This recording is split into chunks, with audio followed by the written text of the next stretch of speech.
পুজো তো হাতে গোনা আর মাত্র কিছুদিনের অপেক্ষা, আর তাই শাড়ি বা ড্রেসের সাথে ম্যাচিং করে পরার জন্য চলো আজ একটা সিম্পল জুয়েলারি বানানো যাক। আর তার জন্য লাগবে একটা হাঁসুলি, হ্যাঙ্গিং বল, জাম্পরিং আর পছন্দ মতো কয়েকটা চার্মস। প্রথমেই ওই জাম্পরিংগুলোর মধ্যে হ্যাঙ্গিং বলগুলো অ্যাটাচ করে দিতে হবে।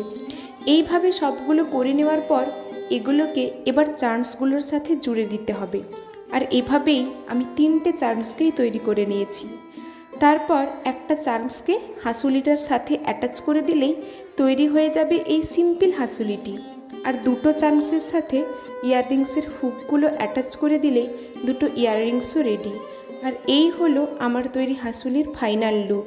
তোমরা অবশ্যই দেখে বলো এই সিম্পল হাঁসুলির সেটটা তোমাদের কেমন লাগলো।